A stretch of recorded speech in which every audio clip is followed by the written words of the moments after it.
a un nuevo video de Crónicas del siglo pasado. Estaremos analizando el anuario de la revista Pelo de 1982, compuesto de unas 60 páginas aproximadamente, con fotos, hechos, contexto del año, comentarios de recitales, etc. Un año realmente bisagra, ¿no? 1982. Marcado a fuego, claro, por la Guerra de Malvinas, ahí entre abril y junio. Un hecho que, bueno, sacudió todo. Tremendo. Y además, fue el principio del fin para la dictadura cívico-militar, ¿no? Vimos caer a Galtieri, después vino Vignone, ya con esa idea de transición. Sí, un clima muy denso. Densísimo. Y todo esto con una crisis económica galopante de fondo.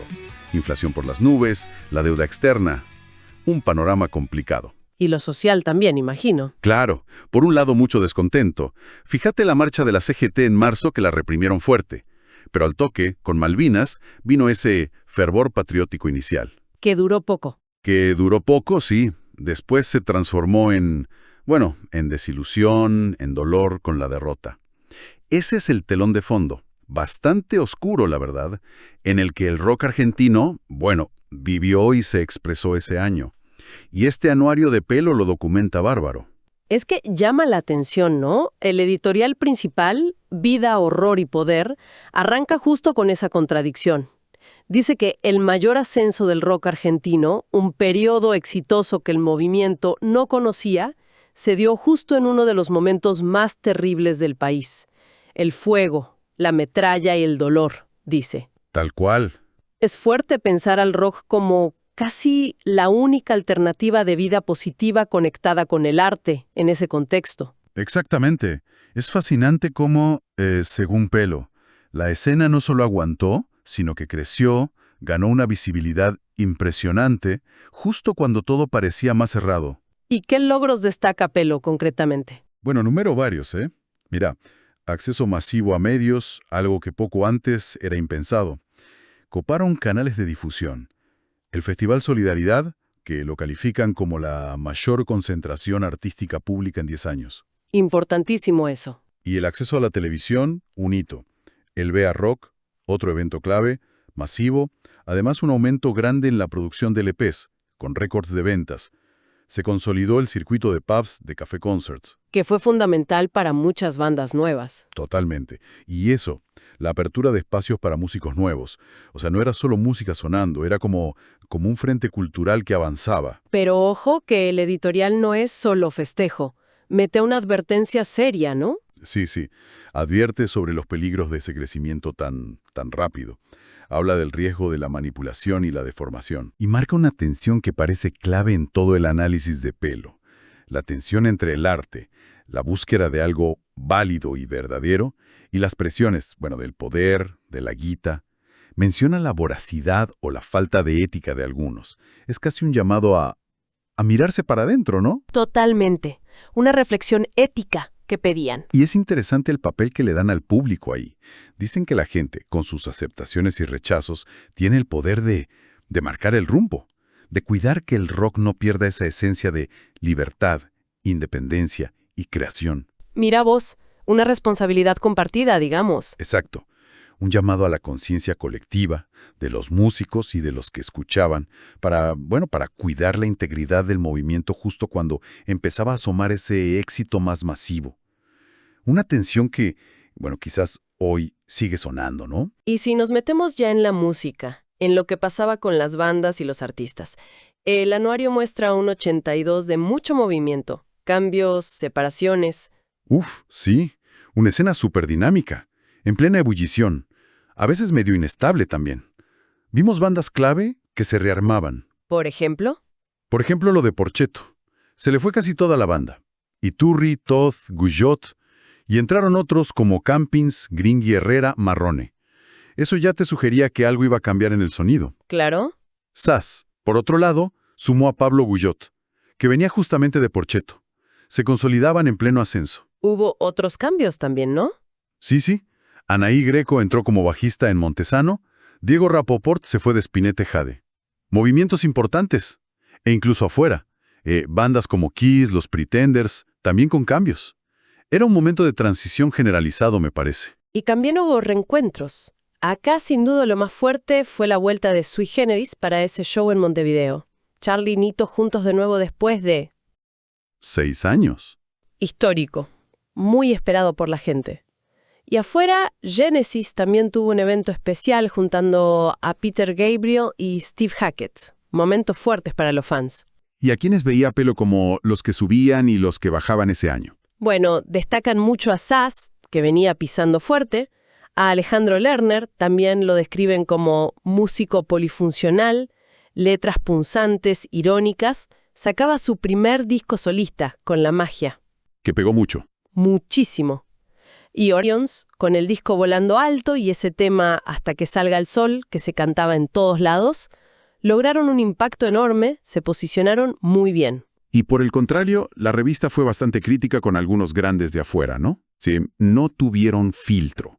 A Queen, por ejemplo, le dieron duro por Hot Space. Dijeron que era aburrido y repetitivo. Fuerte. Marcaron también el bajón de Kiss, no solo por la salida de Ace Frehley, sino porque consideraban que el disco Killers, no sumaba nada.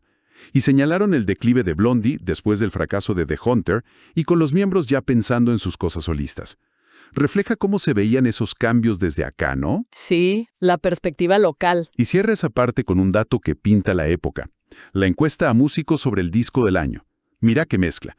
Ganó Paul McCartney con Tug of War, que acá salió como momento culminante. Ah, mira. Segundo, muy pegado, Charly García con Yendo de la cama al living, su debut solista después de Cerú.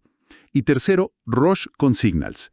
Interesante ese podio, ¿no? Lo internacional y lo nuestro ahí, palo a palo. Ahora, hablemos de las nuevas caras, los sonidos nuevos que aparecieron fuerte en el 82. Pelo les da lugar, por ejemplo, en los nuevos grupos del año. Sí, ahí mencionan a los Helicópteros, con un sonido más pop, medio 60s, y a los Encargados, que llamaban la atención por esa propuesta de techno rock, sin baterista. Eso era raro para la época. Muy raro. Fueron pioneros con las cajas de ritmo, los sintetizadores, de una forma bastante radical para el rock argentino de entonces. Pero además de estos grupos, el anuario destaca otro fenómeno, la invasión femenina. Hay una nota que se llama Nuevos Ángeles. Ajá, ¿y en quiénes se enfoca? Se centra en 3 figuras que estaban ganando mucho protagonismo. Patricia Sosa, al frente de La Torre, que era una topadora. Tremenda voz. Anaí Greco, como bajista en la banda de Montesano, y Leonor Marchesi, la cantante de Púrpura. Y son muy interesantes las cosas que dicen ellas en la nota, ¿no? Sí, reveladoras. Patricia Sosa dice algo fuerte. Pienso que el problema principal no está en los hombres, sino en las mujeres. Les falta decisión para hacer rock. Una declaración. Potente. Y Anaí Greco agrega, es cuestión de decidirse y tener la polenta necesaria como para subir a un escenario sin problemas. Habla de una actitud de romper barreras. En un ambiente que la propia revista califica de machista, sin vueltas. Claro. Y es interesante poner eso al lado de lo que dice María Rosa Llorio, que ya era una referente, en una entrevista en el mismo anuario. Ella celebra esta aparición. Me gustan mucho las mujeres que surgieron, tienen polenta y talento, dice. Qué bueno ese apoyo. Sí, y agrega que aportan una onda nueva. Se muestra optimista, refleja un cambio que se estaba sintiendo fuerte en ese momento. Y otro protagonista de ese año, sin dudas, fue Alejandro Lerner. Lo eligieron luchador del año. Sí, Lerner estaba en todos lados, y el anuario rescata su pensamiento sobre el rol del artista, ¿no? Lo ve como un conductor de lo que la gente necesita decir. Una responsabilidad grande. Y habla de algo importante, la necesidad de conexión entre los músicos. Dice, si no hay un intercambio, se siente una soledad terrible. Y reflexiona sobre el rock post-Malvinas. Dice que la gente joven tuvo la oportunidad de imponer su forma de sentir. Un testimonio muy pegado al pulso de la época. Totalmente. Y hablando de sonidos nuevos, el anuario marca 2 tendencias que empezaban a sonar fuerte. Por un lado, el reggae. Lo nombran ritmo del año. Ah, mira, ya se escuchaba acá. Sí. Ya había influencias en bandas como Demo, Suéter, Los Abuelos de la Nada. El propio Lerner lo incorporaba. Y por otro lado, analizan la llegada del techno, del pop más electrónico. Hay una nota que se llama Después del punk, el pop. ¿Y a quiénes mencionan ahí? Referentes de afuera, ¿no? Depeche Mode, Ultravox, The Human League, Spandau the Ballet, marcando cómo esa nueva ola estaba llegando acá también. El rock argentino empezaba a dialogar más con lo que pasaba afuera. Salgamos un poquito de la música en sí. ¿Qué decía Pelo sobre el entorno, la industria, los medios? Porque ahí también había roces, ¿no? Sí, claro. Tensiones. Mencionan, por ejemplo, la pelea de la discográfica Wea en Inglaterra contra las grabaciones caseras. Los piratas le decían. El cassette virgen era enemigo. Claro, y cuentan una estrategia rarísima de Wea, regalar cassettes junto con los LPs para que la gente no los grabara. Una medida medio desesperada. Increíble. Y también informan del juicio de Sting contra Virgin, su discográfica, por regalías que no le pagaban. Conflictos que te muestran la trastienda del negocio. El lado B del rock. Exacto. Y para entender ese ecosistema es genial la sección Lo del Año, donde Pelo da unos premios simbólicos. Por ejemplo, elige como mejor transmisión radial la cobertura que hizo Radio del Plata del BA Rock. Elogian el profesionalismo. Bien ahí. ¿Y la contracara, me imagino? La contracara. El premio al bochorno periodístico del año. Se lo dan a la cobertura negativa y, según Pelo, mentirosa, que hicieron algunos medios grandes, no especializados, sobre el mismo BA Rock. Ah, la típica. Critican fuerte la desinformación, cómo tergiversaron todo. Muestra esa tensión histórica entre el rock y cierta prensa más tradicional, ¿no? Sí, sí. Otro premio interesante es la muletilla del año. Pelo critica esa frase que se repetía tanto. El rock después de las Malvinas. Que se usó muchísimo. Muchísimo. Y Pelo argumenta que estaba mal decir que el rock se hizo popular solo por la guerra. Dicen que ya era masivo antes, y que si bien la prohibición de música en inglés ayudó a difundir lo nacional, se usó políticamente la situación sin que eso mejorara de verdad las condiciones para los músicos.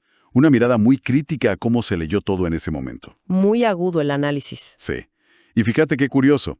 Destacan como sistema del año al videocassette. No. ¿En el 82? En el 82. Y le auguraban que iba a enterrar al disco en 10 años nomás. Una predicción audaz como mínimo. Audaz y errada, digamos. Bueno, en parte. Y como disquería del año, eligen a Sam el Pirata. ¿Sabes por qué? Porque alquilaba discos. Mira vos. Ya empezaba el tema del acceso versus la propiedad. Exacto. Otra señal de cómo cambiaba el consumo de música. Refleja perfecto las novedades tecnológicas y las preocupaciones de la época. El germen de cambios que después fueron, bueno, enormes. Bueno, hicimos un recorrido bastante completo por este anuario del 82. La verdad, muy rico. Podríamos usarlo ahora para pensar un poco, ¿no? Comparar aquel momento con hoy. Por ejemplo, lo que decíamos al principio. El anuario muestra un rock súper conectado con lo social, con lo político, casi una alternativa de vida positiva en tiempos oscuros. ¿Se percibe hoy algo parecido? ¿Ese mismo rol para el rock argentino? Es una pregunta clave. Aquel contexto tan extremo, ¿no? Dictadura, censura, guerra, generó casi por reacción una urgencia, un rol muy claro para el rock. Era un canal de expresión, de catarsis, hasta de resistencia cultural para los pibes. Sí, tenía un peso específico muy fuerte. Hoy vivimos, por suerte, en democracia, con otros problemas, otras urgencias, y una oferta cultural, de expresión, muchísimo más amplia, más fragmentada. Quizás esa conexión tan directa, tan monolítica entre el rock y el sentir social se volvió más difusa. Más compleja. Claro, hay muchas más voces, más canales. Exacto. El rock sigue siendo importante para muchos, obvio, pero tal vez ya no tiene ese lugar central, casi único, de alternativa que le daba Pelo en el 82. Las formas en que la música y la sociedad se conectan hoy son otras, me parece. Otra tensión que Pelo marcaba ya en el 82. La del arte versus el mercado. El riesgo de deformación. Sigue siendo un desafío para los músicos de rock hoy. ¿Cómo se maneja esa tensión ahora con las plataformas, los algoritmos, la necesidad de ser viral? Esa tensión es casi eterna en el arte que quiere llegar a la gente. Lo que cambia son las formas, los actores de esa presión. En el 82 eran las discográficas, las radios, los festivales grandes. El establishment, digamos. Claro. Hoy quizás las presiones van más por el lado de, tener que estar todo el tiempo en redes sociales, adaptarse a los formatos que te imponen las plataformas de streaming, la dificultad de ganar guita con la música en el mundo digital, la autogestión que le cae encima a muchos artistas. Es otro juego. Es otro juego, sí. Los mecanismos son distintos, pero el dilema de fondo, cómo ser fiel a tu arte y a la vez conectar con la gente, poder vivir de esto, siga recontra vigente. ¿Y cómo lo manejan los músicos? Bueno, hay de todo. Algunos buscan nichos, otros intentan jugar en las ligas mayores pero con sus reglas, otros combinan. No hay una sola respuesta. Y una última comparación que surge de esa invasión femenina que destacaba Pelo. Escuchamos a Patricia Sosa, a Anaí Greco hablar de decisión, de polenta para romper un ambiente machista. 40 años después, ¿cómo vemos la presencia, el liderazgo de las mujeres en el rock y la música popular argentina hoy? ¿Siguen esos desafíos o se avanzó? El avance es enorme, es innegable. Si comparas la foto del 82 con la de hoy, la presencia de mujeres y disidencias en todos los roles de la escena, arriba y abajo del escenario, músicas, compositoras, productoras, técnicas, periodistas, managers, es muchísimo mayor. Más visible, más diversa, hay liderazgos femeninos súper potentes en un montón de géneros. Sí, eso se nota mucho. Ahora, sería ingenuo pensar que el machismo estructural que denunciaba Pelo desapareció del todo en la industria musical. Todavía hoy hay desigualdades en el acceso, en la representación, en el trato. Siguen existiendo estereotipos, dificultades específicas. O sea, se avanzó, pero falta. Se avanzó un montón, un camino larguísimo y valioso, gracias a la lucha de muchas pioneras y de las generaciones de ahora. Pero la conversación sobre la equidad, sobre seguir cambiando esas estructuras, sigue siendo re importante. Reflexiones súper interesantes que nos deja este viaje al 82, a través de Pelo.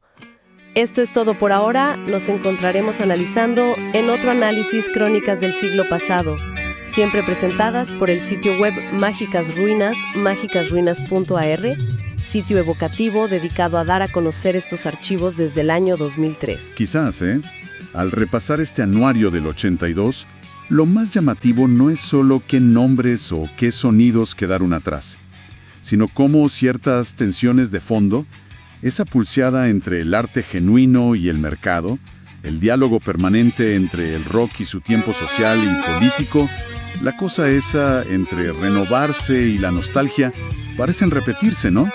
Como ciclos en la historia de nuestra música. ¿Qué ecos de aquel 1982 estaremos escuchando hoy, tal vez sin darnos cuenta, en la escena actual? Queda picando.